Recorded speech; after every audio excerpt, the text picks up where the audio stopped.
नमस्कार, जय माता दी। आप सभी लोगों को नवरात्रि की हार्दिक शुभकामनाएं। नवरात्रि के 9 दिन के बाद भी कंगाल रहोगे अगर यह वीडियो नहीं देखें तो। क्यों नहीं देखे तो वो भी मैं आप लोगों को वीडियो में सारी जानकारी विस्तार से बताऊंगा, क्लियर करूंगा।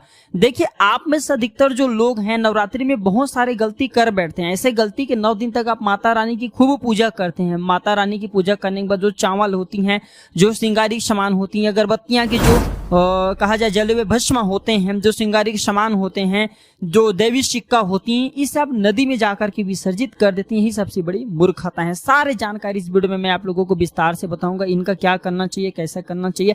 क्योंकि आज मुझे देवी प्रेरणा मिली, मुझे गुरुओं के द्वारा प्रेरणा मिली कि आप ये जानकारी समाज में बताइए। क्योंकि अधिकतर लोगों को नवरात्रि में 9 दिनों तक खूब पूजा करते हैं, पूजा करने के बाद भी उन्हें फल नहीं मिलते। क्यों फल नहीं मिलते? यही सबसे बड़ी गलती करते हैं। माता रानी स्वयं उन्हें प्रसाद देकर के जाते हैं, उनके फल प्रदान करके जाती हैं, लेकिन व्यक्ति को फल का सदुपयोग नहीं कर पाते। देखिए, जो कुएं हैं अगर आपके पास में, और अगर आप कुएं से पानी नहीं निकालेंगे तो आपके प्यास कैसे बुझेंगे? ठीक उसी प्रकार आपको जानकारी नहीं है, प्रसाद तो आपके पास में है लेकिन उनका प्रयोग करना आप नहीं जान रहे। कहने का मतलब है, मैं जो तरीका बताऊंगा इस तरीके से आपके जीवन में चले परेशानी, गरीबी, रोग, दोष, तकलीफ, हर प्रकार के मनोकामना की पूर्ति होगा। वीडियो को ध्यान से देखना। आज मुझे अपने गुरुओं के द्वारा प्रेरणा मिली है, माता आदि शक्ति के द्वारा प्रेरणा मिली, इसलिए ये जानकारी बता रहा हूँ। वैसे ये जानकारी आपको यूट्यूब में अगर आप ढूंढ लीजिए, कोई भी अगर बता दे तो जिंदगी गले काट करके चढ़ा दूंगा। मैं आप लोगों को वही जानकारी बताता हूँ। प्राचीन ज्ञान चैनल का मकसद है जनहित एवं जन कल्याण करना। अगर हमारे वीडियो में बताए गए उपाय से किसी एक भी व्यक्ति का भला होता है तो हमें भी पुण्य की प्राप्ति होता है, हमें भी अच्छे लगता है और हमें भी काफी आशीर्वाद आप सभी दर्शकों की प्राप्त होता है, माता रानी की कृपा प्राप्त होती है। तो चलिए, मैं समय ना लेते हुए आज की जो वीडियो है 15 मिनट के जरूर बनने वाले हैं। 15 मिनट तक हो सकता है आज की वीडियो बन जाए, इनसे भी छोटी बन सकती है, लेकिन पूरे जानकारी विस्तार से बताऊंगा, ध्यान से देखना। सबसे पहले कुछ लाने की सामग्री बताऊंगा, फिर जो बची हुई सामग्री नवरात्रि के बाद इन्हें क्या करना चाहिए। यही माता रानी का प्रसाद होता है, इन्हीं को हम जल में विसर्जित कर देते हैं। यही सबसे बड़ी गलती करते हैं। वीडियो को ध्यान से देखना। अभी तक कमेंट बॉक्स में जय माता दी नहीं लिखे तो जय माता दी जरूर लिख देना, और वीडियो को लाइक कर चैनल को सब्सक्राइब जरूर करना। जब आप हमारे चैनल को सब्सक्राइब करते हैं तो हमारे भी मनोबल बढ़ते हैं और आप लोगों को इस प्रकार के अच्छे अध्यात्म की जानकारी सिखाते हैं। और एक खास बात दर्शकों, प्राचीन ज्ञान चैनल के जो कमाए गए पैसे होते हैं ये गरीब एवं असहाय लोगों की सेवा में समर्पित होते हैं। हम अधिकतर पैसे गरीब एवं असहाय लोगों की सेवा में समर्पित कर देते हैं। जो माता बहनें की विवाह नहीं हो रही, जो छोटी कन्या होती, विवाह में विलम्ब होती हैं, जैसे कि कई लोग ऐसे होते हैं ना जो सक्षम नहीं होते शादी कराने में, ऐसे व्यक्ति के लिए हम काफी मदद करते हैं। तो हमारे चैनल के एक तरीके से देखा जाए मकसद ही है जनहित एवं जन कल्याण करना। तो सर्वप्रथम नवरात्रि के समय में जैसे कि वैष्णव माता का सिक्का होता है 10 रुपए का, ध्यान से सुनना।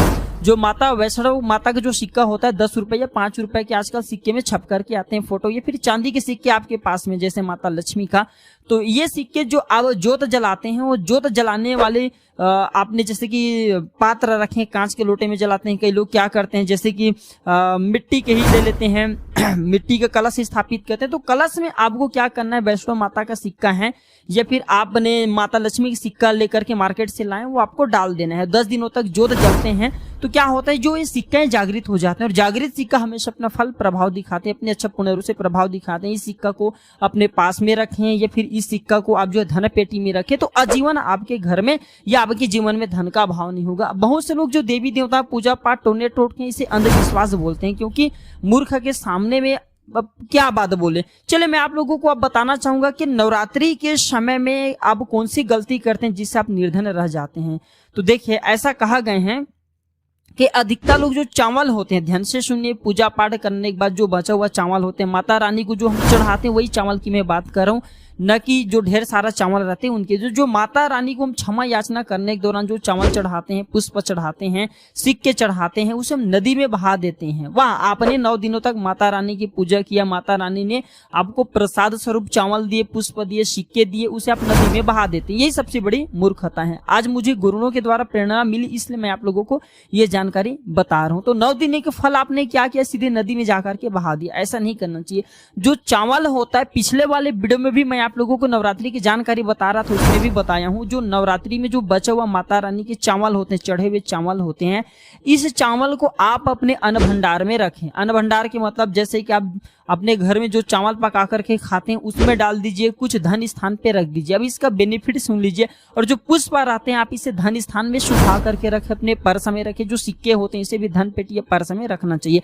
अब इसका फायदा सुन लीजिए। जो चावल होता है माता रानी का चढ़े हुए मंत्रों से सिद्ध होता है। माता रानी को चढ़े होने के कारण नवरात्रि में माता नव दुर्गा साक्षात 9 स्वरूप में विराजित रहती हैं। तो ये जो चावल होते हैं जागृत अवस्था में हो जाते हैं। अब इस प्रकार के चावल को आप खाते हैं तो आपके शरीर में, क्योंकि 1 से 2 दाने आपको जो चावल पका रहे उसमें आपके गृहिणी को बोल देना है, घर में जो खाना बनाती है उन्हें बोल सकते हैं माता बहने को, तो डाल करके नित्य आप इससे पकवाएं। तो क्या होता है आपके शरीर में इस चावल को खाने के बाद रोग दोष व्याधि किसी भी प्रकार के जो आपके शरीर में कष्ट है, शारीरिक पीड़ा है, मानसिक पीड़ा, वह दूर हो जाते हैं और माता रानी का आपको कृपा प्राप्त होता है। माता रानी की कृपा से आपके शरीर में एक ऐसा ऊर्जा उत्पन्न होता है जिस ऊर्जा से आप अपने आप को स्वस्थ महसूस करते हैं और अब जहां भी चले जाइए, जिस भी कार्य को करिए वह कार्य आपके सफल होते हैं। और कभी भी इस चावल को थोड़े से खाते हैं आपके पेट भर जाते हैं, यानी कि इसमें तृप्ति जल्दी मिलती है और आपके घर में कभी भी अन्न नहीं खंगता, ये देखा गए हैं।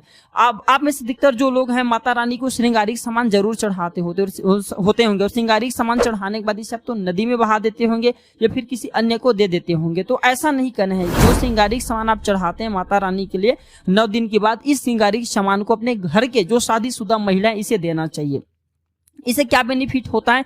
इससे अखंड सौभाग्य की प्राप्ति होता है। जब तक वो माता बहनें महिलाएं श्रृंगारिक करेंगी, जो भी माता रानी को चढ़े हुए अपने सामान उन्हें दिए श्रृंगारिक करेंगी, तब तक अगर साक्षात स्वयं काल भी उनके पास में आ जाए उनके पति को ले जाने के लिए, मृत्यु की घाट उतारने के लिए, तो उनका बाल बाका नहीं कर पाएंगे। अखंड सौभाग्य की प्राप्ति होते हैं।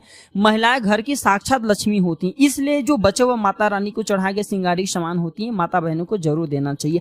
अब इधर मैं आप लोगों को बताना चाहूंगा, आप में से अधिकतर लोग जो जोत का बचा तेल होते हैं इसे क्या करते हैं? नदी में विसर्जित कर देते हैं। सबसे बड़ा यही गलती है। जो जोत का बचा तेल होता है 9 दिन तक जो जोत आपने जलाते हैं, तो क्या होता है 9 दिन तक जोत जलने के कारण जोत में जो तेल बचा हुआ होता है वो जागृत अवस्था में रहता है और जागृत चीज ही अपना पूर्ण रूप से प्रभाव दिखाते हैं। आपने देखा होगा सभी मूर्ति की पूजा नहीं होती। जब कुम्हार मूर्ति बनाते हैं या फिर पत्थर वाले जो कारीगर मूर्ति बनाते हैं तो उस मूर्ति की पूजा नहीं होती, उसी मूर्ति की पूजा होती जो कि प्राण प्रतिष्ठित हो। तो कहने का मतलब है कि जोत का जो बचा हुआ तेल होते हैं जोत जलने के कारण जागृत अवस्था में हो जाते हैं। तो अगर आपके हाथ पैरों में दर्द होते हैं, किसी ने आपके ऊपर काला जादू कर दिया, आपको शंका हो रही है, तो इस सिचुएशन में आप क्या करें?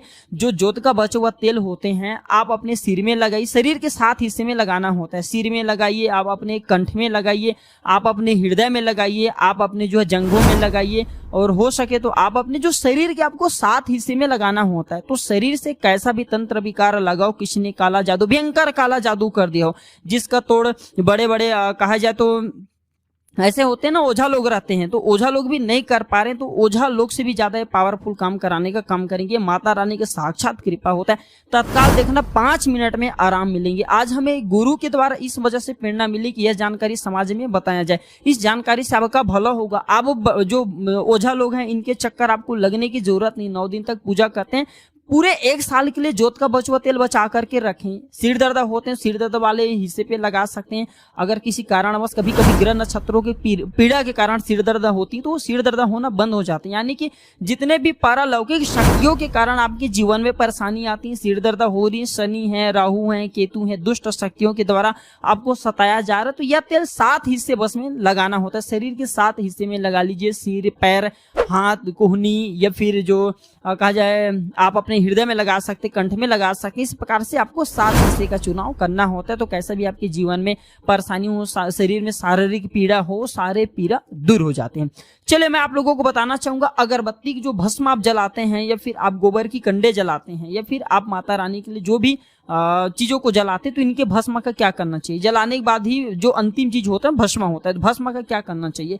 तो पूरे साल के लिए, 1 साल के लिए इस प्रकार के भस्म को बटोर करके रखना चाहिए। जो अगरबत्ती का भस्म है या फिर आपने कहा जाए गोबर की कंडे के भस्म रखे हैं, क्योंकि माता रानी को हम जो कच्चे धूप जलाते तो इनके भस्म भी काफी सारे हो जाते हैं। तो क्या इसे हमें नदी में बहा देना चाहिए? अगर ज्यादा है तो नदी में बहा दीजिए, बाकी कम से कम आपको 1 साल के लिए आपको ये भस्म अपने पास में जरूर रखना चाहिए। मैं भस्म का बेनिफिट बता और इसका फायदा बता रहा हूँ। इससे पहले अभी तक जय माता दी नहीं लिखे तो जय माता दी लिख दीजिए। अगर आप जय माता दी लिखते हो तो हमें भी काफी गर्व होता है और हम जो जानकारी बताते हैं उसमें हमें आनंद मिलती है। तो जो भस्म होता है इसका क्या करना चाहिए? अगरबत्ती की जो भस्म होता है इसे पूरे 1 साल के लिए आपको बचा करके रखना होता है और इसे थोड़ी थोड़ी आपको खाना होता है। अगर आप चाहते हैं कि आपकी अध्यात्म अध्यात्म उन्नति हो, आपकी प्रगति हो, तो ये थोड़ी थोड़ी मात्रा में खाना शुरू कर दीजिए। आपके जो सोचने समझने की क्षमता है इतना ज्यादा पावरफुल हो जाएंगे कि आपके आसपास में रहने वाले लोग जितने सोचते हैं उससे 1000 गुना ज्यादा आपकी सोच बढ़ जाएंगे। जिस भी कार्य को करने के लिए जाएंगे उस कार्य में आपको तरक्की मिलना शुरू हो जाएंगे। और एक खास बात,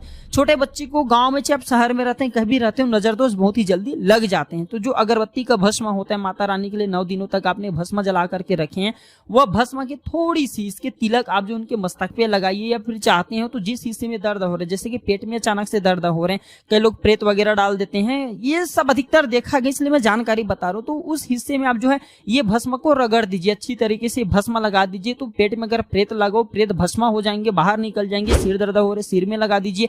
यानी कहने का मतलब है कि आपके हर प्रकार के दुख तकलीफ बाधाओं के दूर करने का काम करते हैं। नित्य खाएंगे, आपके छोटे बच्चे को खिलाना शुरू कर दीजिए। पढ़ने लिखने में कमजोर है ऐसे व्यक्ति जो बुद्धि है स्थिर हो जाएंगे। कई लोग पढ़ने लिखने को बांध देते हैं, कई लोग किसी की किस्मत को बांध देते हैं। तो इस सारे समस्या से छुटकारा पाना चाहते हैं तो ये भस्म के तिलक प्रतिदिन जरूर लगाइए। अगर इनका तिलक लगाते हैं तो फिर इसे अति उत्तम है, सोने पे सुहागे आपको मिलेंगे और आपके बच्चे की जो पढ़ने लिखने की क्षमताएं काफी बढ़ जाएंगे। आप जहां भी जाएंगे आपको भी अध्यात्म उन्नति मिलेंगे। इसके जब तक भस्म के तिलक आपके सिर पे लगे रहेंगे कोई भी आपके बाल बांका नहीं कर पाएंगे। अगर आपके ऊपर कोई व्यक्ति तंत्र विकार करते हैं, करने के प्रयास भी करेंगे तब भी नहीं लगते। हमारे चैनल का मकसद है जनहित एवं जन कल्याण करना, इसलिए मैं आप लोगों को प्राचीन ज्ञान की वह अच्छे जानकारी बताने की प्रयास करता हूँ जिस जानकारी से आपका भला आपका कल्याण हो। इस वीडियो को अपने तक सीमित मत रखना। हो सकता है अगर इस वीडियो को आप शेयर करें तो किसी का भला हो जाए, आपके एक शेयर किसी के लिए अमृत जैसा हो जाए। क्योंकि 9 दिनों तक तो कई लोग खूब पूजा करते हैं, 10वें दिन से जाकर के नदी में विसर्जित कर देते हैं। यानी कि एक प्रकार की माता रानी का प्रसाद होता है, फल होता है, जिस हम जाकर के नदी में बहा देते हैं, विसर्जित कर देते हैं। यही हमारे सबसे बड़ी गलती है, यही हमारे सबसे बड़ी मूर्खता है। माता रानी 9 दिन तक प्रसन्न होकर के इस प्रकार के हमें बहुत सारे आशीर्वाद दे करके जाते हैं, लेकिन हम उन आशीर्वाद को नहीं जान पाते, समझ नहीं पाते, ज्ञान के अभाव में हम इसे नदी में बहा देते हैं। तो आपके एक शेयर समाज में किसी के लिए अमृत जैसा हो सकता है, वरदान के लिए हो सकता है। और धर्मशास्त्र में कहा गया ज्ञान को कभी भी अपने पास तक सीमित नहीं रखना चाहिए, इसे आगे जरूर बटोरना चाहिए। ज्ञान बढ़ाने से, ज्ञान देने से ज्ञान हमेशा बढ़ता है और पुण्य की प्राप्ति होती है। तो जनहित एवं जन कल्याण के लिए इस वीडियो को आगे जरूर शेयर करना और कमेंट बॉक्स में जय माता दी जरूर लिखना। जय माता दी, नमस्कार।